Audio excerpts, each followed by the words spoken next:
Boom, there it is. What up, ladies and gents? It is October. We are ready to rock and roll. And this is our first episode that we're doing live in the classroom with like 37 kids in class. You guys want to say something? Go ahead. Scream it out, class. There we go. There we go. All right, let's get this show on the road. Let's get this one started. Here we go. Shut up and sit down. Look, a business can give you everything you want in life. Prestige, wealth, freedom. It can also take everything away from you. This show is for those who are willing to take that risk. These are the real life stories of entrepreneurs. But before we start, I have one small favor to ask. Please leave a comment. It can be advice, critiques, tips, feedback, or share this with someone because your engagement is the most valuable and most powerful form of social currency. So thank you, and welcome to another episode of Business Bros. All right, ladies and gents, are you a rebel? Are you ready to write your own rules? Ready to do life on your own terms? Ready for more or to reach that next level? Well, welcome to the rebellion. Today's guest is obsessed with radically optimizing performance by helping clients defy limitations and redefine the rules to reach indomitable heights in business and in life. What a perfect guest to talk to in the Business Bros classroom. So let's get ready to talk to a master peak performance and development coach, speaker, and trainer, Miss Amy Ransdell.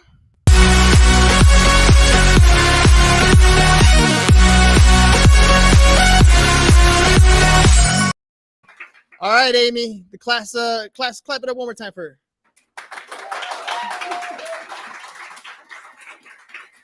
Nice. All right, Amy, welcome to the program. How you doing today? I'm doing great. This is great. I'm already loving it. This is awesome. So thank you. I appreciate you having me here. Not quite you expected, right? No, but hey, you know what? I'm a rebel, so I love it that I'm the first person to get to have the live experience with the classroom. So hey, that's very fitting for me. So I'm all about it. All right, well, tell this group of students who you are. You train and coach top 1% performers. I don't know if you can name drop or anything, but what is a top 1% performance coach? Yeah, absolutely. So to make it like super simple, I work with top tier performers. So let's just take that to the side for a minute. I work with performers, and to help everybody understand, like if any of you guys are playing sports in school, right? The guys, the kids in the classroom, anybody listening, I love sports as a reference. So we look at top tier performing athletes, right? And they'll have multiple coaches. Like, so baseball, for example, if you're playing baseball and you're in top 1%, you've got a batting coach, a hitting coach, a running coach, but you also have a performance coach. The performance coach is the one that's going to help you come to the game ready to play the game, right? I don't need to teach you how to bat or run or hit. I'm going to teach you how to do all of those things optimally. And that's what a performance coach does. We help the performer be in optimal peak state performance all the time. No drains on their energy or focus, ready to be in the head game and the physical game like they need to be, if that makes sense. So yeah, it does. It does. My students are 17-year-old seniors. They're about to go out and tackle real life, right? And in class, we have them build little businesses and kind of keep, trying to build some sort of side hustle, some sort of income stream. But when it comes to focus, let's be honest, they're 17 years old. They don't have much of it. What advice do you give to somebody who's 17 years old? We're trying to get them to focus on something we think is important, but maybe they're not quite there yet. Ooh, but you just said something super, super important for everybody that's listening. What you think is important is not what they think is important. Okay, so the language is super important here. People are going to go after what is in alignment with what they want for themselves. Okay, and so at this age right now, right, like sure, some of you be like, well, I don't know what I want. Do that exploration. Get super deep on what it is that you want. That's how the human body works. One of my favorite quotes is Yogi Berra's quote that if you don't know where you're going, you'll end up someplace else. Okay, and that's a focus quote. Right? If I don't know where I'm going, my brain will literally sit still. So it's easy for me to get distracted by other things because I haven't committed to a certain direction, right? So explore right now, especially the 17-year-olds in the room, like really explore what is that for you. And as soon as you find it, man, will your focus snap in. You'll be shocked yourself at how focused you become simply because you figured out what's in alignment with you. College is one of those things that they get pushed a lot on these days. And, I have this love-hate relationship with higher education. I'm a believe that education is absolutely 100% valuable. I just don't always think that college is the necessary course for all kids, right?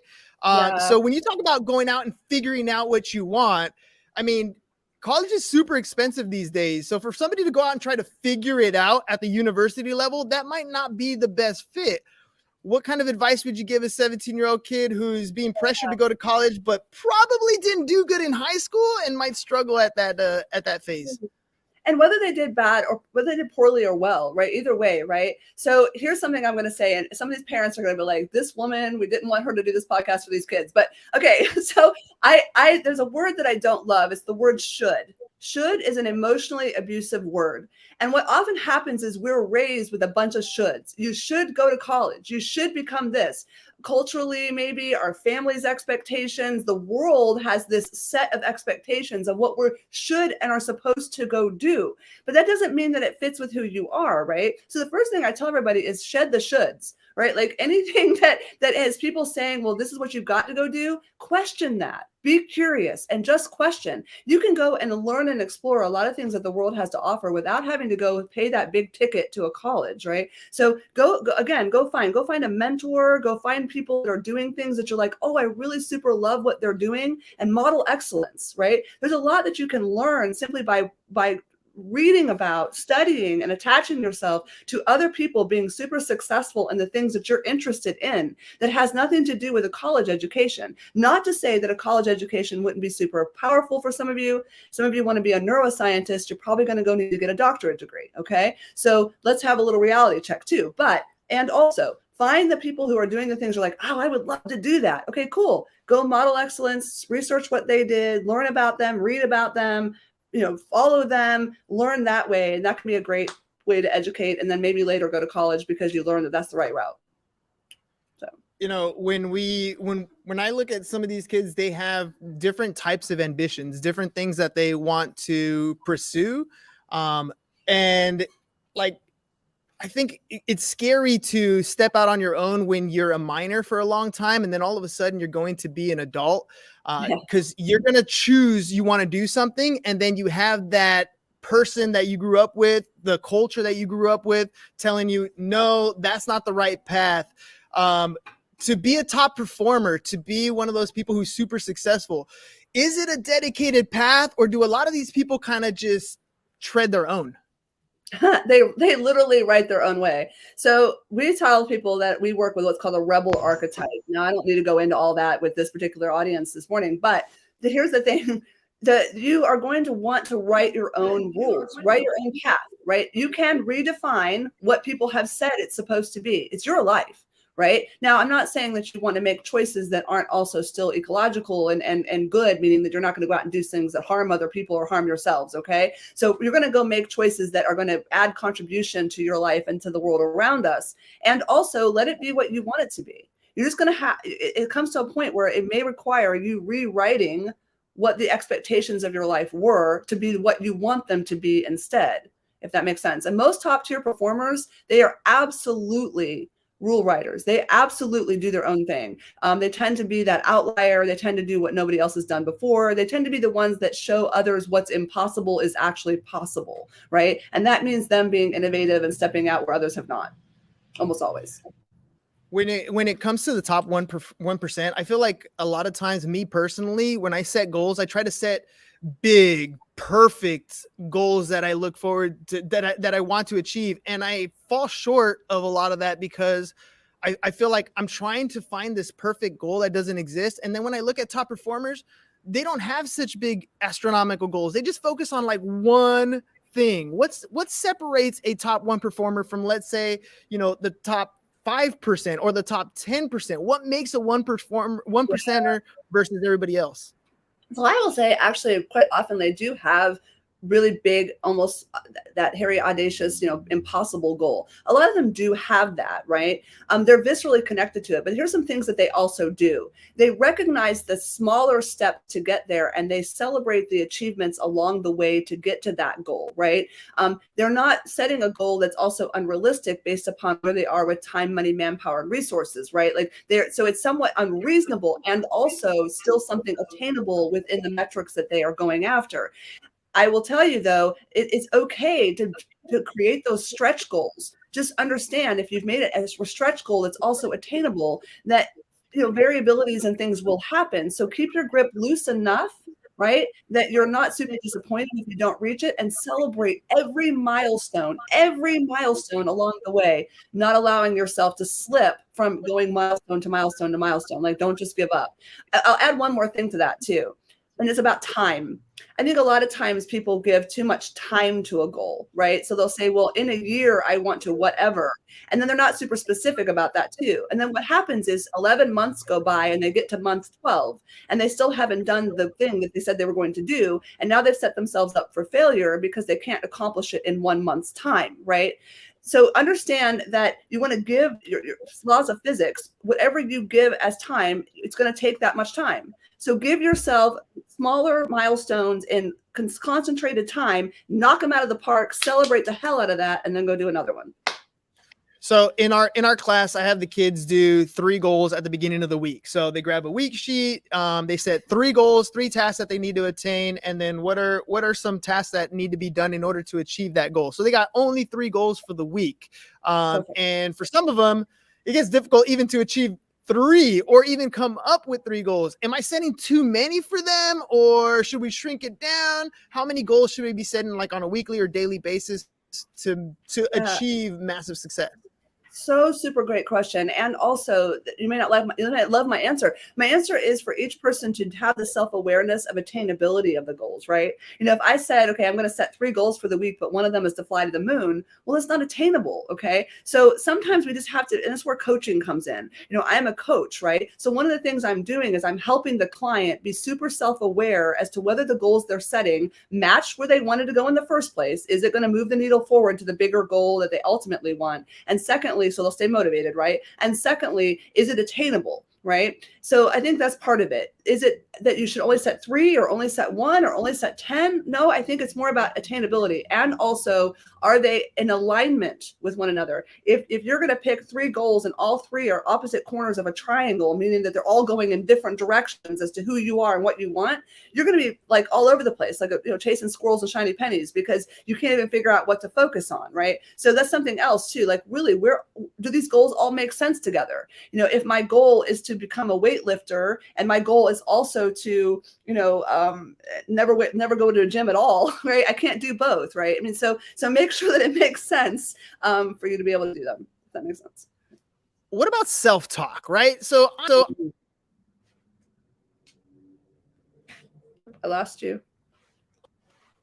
Sorry about that. There are times where I speak to myself in ways that I would never let anyone in public speak to me, right? There's things that I say to myself, like something simple, like I stub my toe, start calling myself an idiot, or like I talk to myself pretty horribly at times. And there are a lot of times where I'm comparing myself to other people as well. That imposter syndrome that sets in. How can I curve that? How can I change that? Because I know, especially as a teenager, you think everybody has it better than you. You also never really think you're as powerful as you actually are. How do we change that self-talk in our head? Oh, and I'm literally cringing as you're saying both of those things. So first of all, self-talk, everyone. It's super, super important to understand that language is everything. I tell people, let's make it simple. I say you have 2 brains. You have a conscious mind and an unconscious mind. Your unconscious mind is listening all the time, and it's like a little kid. Okay. And it's listening to everything you say, and it's following instructions exactly as you say them. That's its job. Its job is to keep your body alive. It's just a survival part of your brain. It just does what you say. So if you say, I'm an idiot, it says, oh, okay, thanks. And then it's going to help you filter all of the evidence in your world to match the belief that you're an idiot. And so, you know what? You'll have a negative day for the rest of the day because you're gonna see all the other things that also tell you that that's what you are. Now, this applies in so many different ways. Like, well, if you did bad on a test and you say, well, I'm a failure, there's a big difference between saying I'm a failure and I failed the test, right? So it becomes identity labels. And unfortunately, what will happen for many is that you'll adopt that belief as a permanent program that you'll carry for the rest of your lives. And then I end up working with some of you when you're now 40 and 50 years old, and you're not getting the goals that you want to hit because you're still running a program from high school where you called yourself an idiot. So remember to watch the language of what you say to yourself. Tell yourself positive things, right? Always twist the language around. My friends know me. I'll say things like, I reject that. Like if I say something mean to myself, like, whoa, I reject that, right? I didn't really mean to say that about myself or to myself. Tell yourself how great you are, right? Tell yourself what you've achieved. Recognize your achievements more than anything else. You know, if you were the first kid to win the spelling bee and the bestest grade or whatever, you know, recognize every single thing you ever did as an achievement. Make yourself feel good, right? Yeah, you mentioned comparing yourself to others. I think that's a whole nother thing, right? Imposter syndrome is probably one of the most common issues happening with everyone at every level of performance. My top tier performers down to my mid-level managers, like it doesn't matter. We run into that a lot. And a lot of that also comes to simply a belief system about yourself, right? You just simply don't believe that you are what you say you are. And we have to change the language of what you say to yourself and remove the limiting beliefs that hold you there. Well, those limiting beliefs always, I feel like, creep up when you don't want them to. And I love how you said, you know, I reject that, and watch the I ams, because there's a big difference in those spaces. Guys, remember, you guys can come up and ask questions. All you got to do is stand there, and then I'll turn that mic on if you guys want to ask something.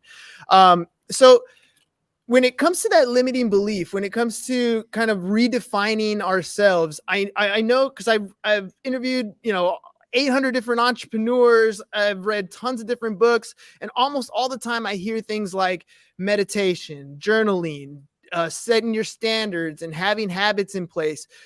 From a top performance coach, what are some of the things that maybe some of these students can do to implement in their daily routines to start changing some of those things and developing the habits that'll make them successful?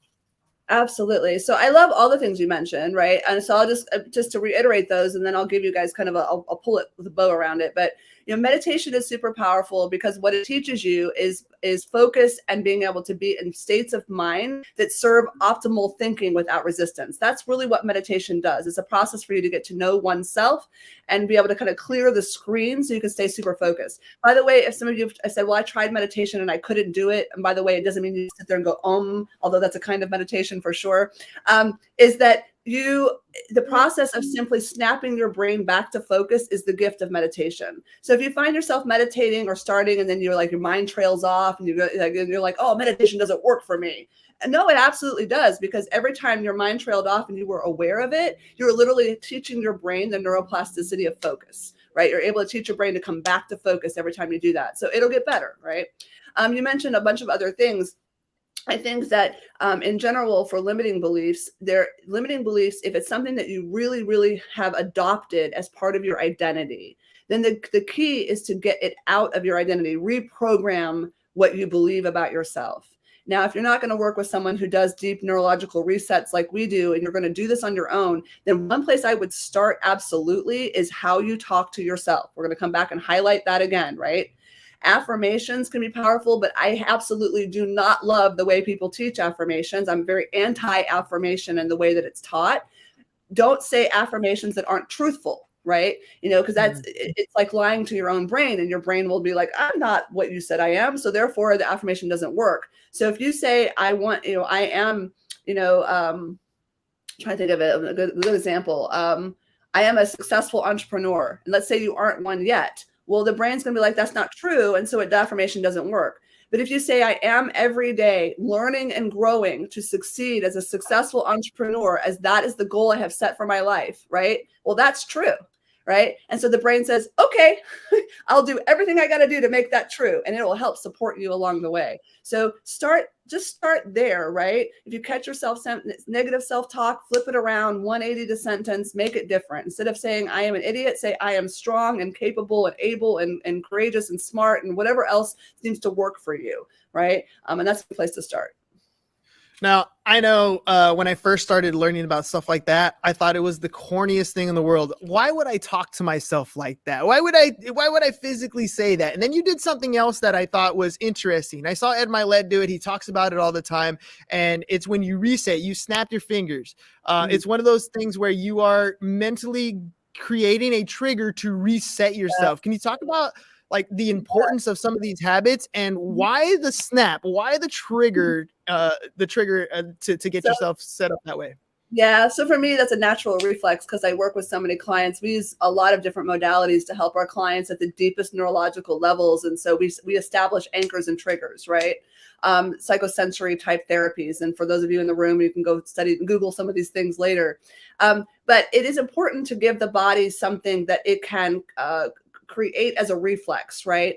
And so that's one of the reasons why the snap might work for some people. Flicking a rubber band, right? For some people, just creating a physical anchor on their body. I have one on my earlobe, right? That means something for me. And when I pull that, it actually triggers a state and a set of emotions and beliefs that I've attached to my earlobe here. So it just makes it super fast for me to switch states, right? So the whole point of having something like a snap, so let's say you have a negative limiting belief and you want to switch to a positive limiting belief, as long as you continue adopting this new belief, stating it to yourself, out loud, by the way, out loud, and journal it, write it down, speak it out loud, speak it to others. And every time you write it down, speak it to others, speak it out loud, find something like a snap or something that you can do that helps give the body the reminder that that's the state and the belief you're supposed to have instead. So then when you're in a situation where you can't speak it out loud, you can just snap and bring it, right? So I tell people to find those. So I have anchors. I don't usually use my hands for my own anchors because I touch my things all the time. So that doesn't really work.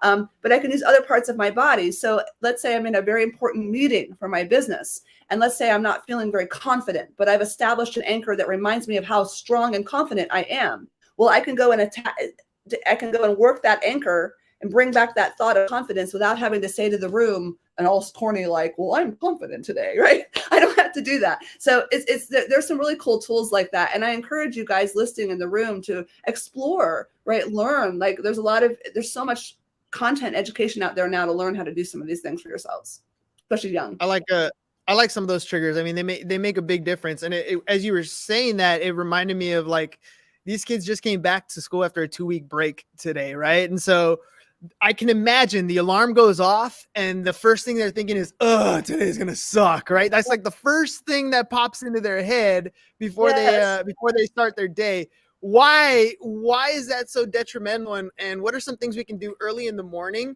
so that, or even the night before, right? So that we can prepare for the day so that when the day starts, we don't already start off on a bad foot. Yes.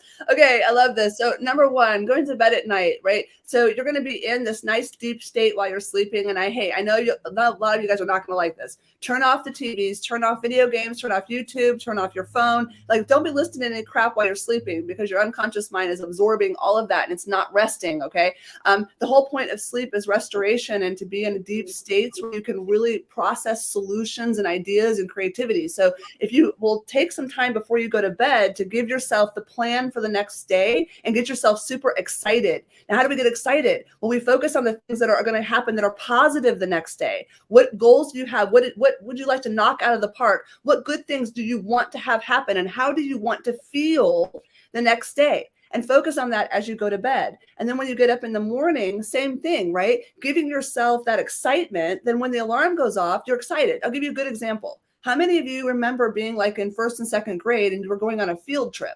Right now, This is not, okay. So when I know I'm going to go on a field trip the next day, my alarm goes off and I'm like, hell yeah, let's go. Right. I'm excited. Right. But on a day where I don't have a field trip, I might be like, oh, I don't want to go. So you've got to give yourselves that same field trip trigger. Like, what every day can feel like a field trip for you. Right. I'll give you another silly example. You talked about having things to do for the week. Right. Well, first of all, if you're going to pick things to do they excite you? And if they don't, can you write them down in a way that does? So here's a silly thing that I do. I don't like the words to do. When someone hands me a to-do list or I even write down to do, I get mad. I crumple it up. I'm like, I ain't doing that. No one's going to tell me what to do. If I write down, I get to create today and a list of things, I'm super excited because creativity is important to me personally. It's one of my values words. One of my top 6 values for me is creativity. So if I get to create today, I can't wait to get up. I can't wait to do all the things, right? So it's all about language and how you speak to yourself. So if you can establish excitement going to bed the night before, and then create the next day this belief system that everything you do is going to feel like a field trip, then the alarm won't upset you anymore. You won't even need an alarm. So you guys are talking to a woman who hasn't used an alarm her whole life. I don't use one. I get up every morning without needing an alarm because I'm excited about my day. If that makes sense. That totally makes sense. Yeah. I mean, when you're excited, I have a hard time probably falling asleep at that point, but but it is what it is.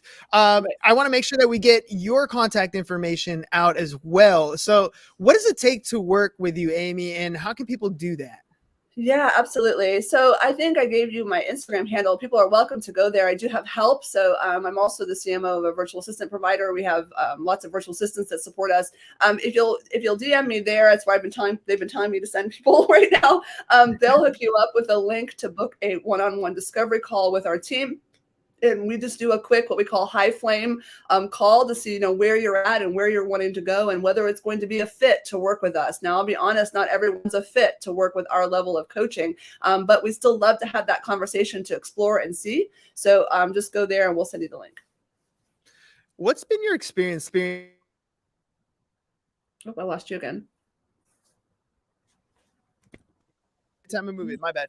So when you step into coaching space, like you started in this space, did you move your way up to working with 1%ers, or like you just started, this is what I want to work with. This is where I want to be in my life. This is where I'm going to go.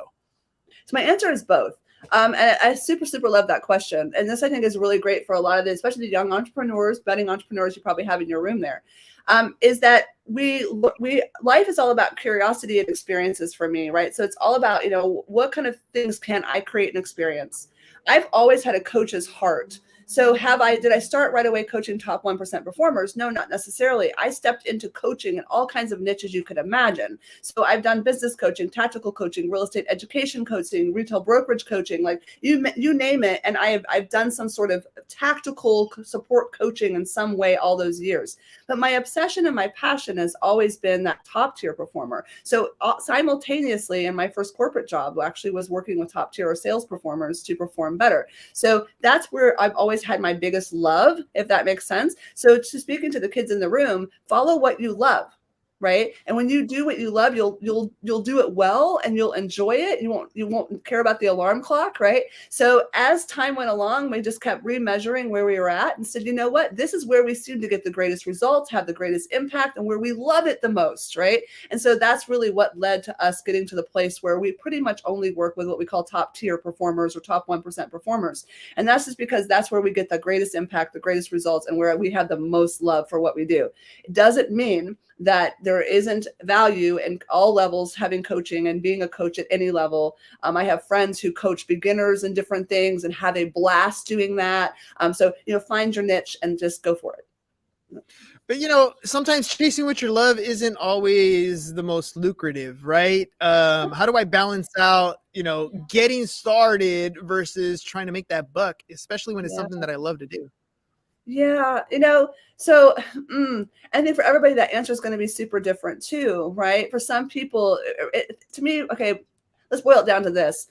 A measure of success. I think that success by definition is a 180-degree spectrum of possibilities there, right? Success to one person is extreme wealth. Success to someone else is lots of quality time and everything in between, right? So I think for your question to be really answered is get crystal clear on what it is that you want so that you can design the business and the lifestyle that matches what you want. This is super important. I know a lot of people who just skip that step and they end up very frustrated because they're like, well, I got to make money, but I love what I'm doing, right? Instead of realizing that what you're doing could probably make money if you just change your focus around to this is how I want my life to live and reverse engineer into this is how I'm going to do what I love to make the money I need. Does that make sense? Some people never know what money they need. They just don't even know. And so they spin the wheel for years, not understanding how to move it forward. Oh, and that'll be scary, especially you don't realize it when you're 17, but then you blink and you're 40 years old, and all of a sudden you're like, what did I just do with the biggest portion of my life? I need to switch some things around. Midlife crisis comes around the corner. All right, Amy, we're running low on time here. I want to make sure I give you the floor. Any final thoughts?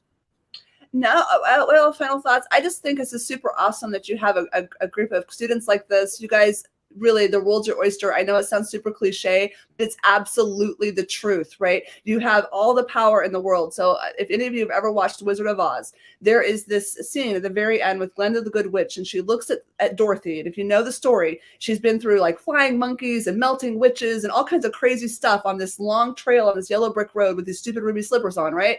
And she gets to the very end of the movie, and the witch looks at her and says, well, dear, you've had the power all along. Meaning that she could have gone home at day one. She didn't have to go on that long journey, but the journey is what gave her all the lessons and the experiences and the connections and the things. So enjoy the journey and understand that you have the power all along. That's my final message. Awesome. I got one student question. So here we go. Why did you want to become a coach and not a real estate agent, a teacher, or something else? Ooh, I heard that. Okay. So I have always had a coach's heart. And to me, my personal, so we talked a lot about today about finding your passion. What is it you want to bring to the world? Where is it that you want to have the most impact? And what does that look like for you? For me personally, the greatest impact I have always experienced and have always wanted was to help people live beautiful, extraordinary lives. And so I have found through years of trying different things that where I had the most impact was as a coach, and where I enjoy life the most. I feel most fulfilled. Now, to your point though, I'm a multipreneur. So I have also been a real estate investor, a real estate agent, a broker, a brokerage owner, a CMO. I have owned multiple companies. I have done a lot of things. So I've worked in the corporate world. I've worked as an entrepreneur for over 20 years. So I also am, but I'm all about creativity and building things. I love building businesses. So you don't have to necessarily also pigeonhole yourself in one direction, all of you guys too, right? Like, so I'm a perfect example of that even as I talk to you right now, I have a brokerage, right? So there are other things that I do. So just understand that you really get to choose what it is that you want. And if you go at it with volition and love, it will happen for you. Perfect. All right. Well, Amy, thank you very much for coming on the program. Really enjoyed you taking the time. Hey, guys, give me one more round of applause. There we go. There we go. And of course, ladies and gents, make sure you guys check out Amy. What about your book? You didn't tell me about your book. Yeah, we have a book coming out this year called Rebellious, Rules ReWritten, and it's a lot about my story, which is an interesting one. It will answer some more of the questions the kids had about why I do what I do. So we're putting that out, and then behind that will be something called the Rebel Code, which is all about how rebels operate as top performers. I'm super excited about that. All right, ladies and gents, make sure you guys check it out. You guys can follow her on her social media. We got her here on the screen, Amy Ransdell _coach, or you guys can follow her on her website, rulesrewritten.com. Amy, thank you very much for coming on the program. Ladies and gents, we'll catch you guys on the next one. Peace. And we're out. It's over. Go home. Is your business in need of marketing? Try starting a podcast, but not just any podcast. Podcast like a pro. We can show you how to take your business from being invisible to becoming a brand people trust. Go to www.businessbros.biz to get started today.